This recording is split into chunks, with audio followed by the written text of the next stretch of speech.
আসসালামু আলাইকুম। প্রিয় দর্শক, আমার মজ্জাই মজা চ্যানেলে সবাইকে স্বাগতম জানাচ্ছি।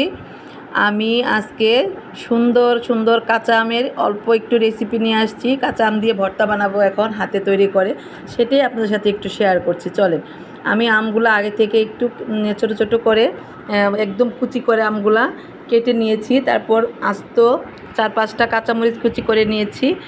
এখন আমি এখানে ভর্তাটাকে মাখিয়ে দিব। সাথে 1 চামচ লবণ দিয়ে ভর্তাটাকে আগে একটু আমি মাখিয়ে নিচ্ছি। তারপরে আমি এখানে যখন একটু ভর্তাটা একটু হালকা মাখা মাখা হবে, আমগুলো একটু নরম হবে, তখন আমি এখানে সাথে আপনার যে কাঁচামরিচগুলো কুচি করে রেখেছিলাম সেগুলো আমি দিয়ে দিলাম।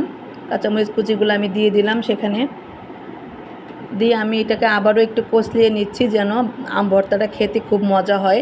আমগুলো একটু মিশে গেলে আম ভর্তাটা খেতে কিন্তু খুব মজা হবে। সাথে আমি 1 চামচ চিনি দিয়ে দিলাম, কারণ চিনি দিলে হবে একটু হালকা, আমগুলো একটু টক, চিনি দেওয়াতে একটু আম ভর্তাটা খেতেও যেমন মজা হবে, সবাই খেতে পারবে।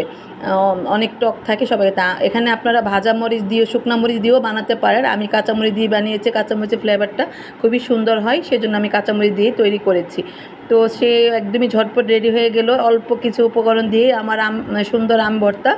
সো আমের ভর্তাটা আপনাদের যদি ভালো লাগে, সবাই অবশ্যই লাইক, কমেন্ট এবং শেয়ার করে পাশে থাকবেন আমার মজ্জাই মজা চ্যানেলে। তো সবাই ভালো থাকবেন। আজকের মতো এখানেই, আবার পরবর্তীতে নেক্সট অন্য কোনো ভিডিও নিয়ে আসবো আপনাদের সামনে। ততক্ষণ পর্যন্ত সবাই ভালো থাকবেন। আল্লাহ হাফেজ। ওকে।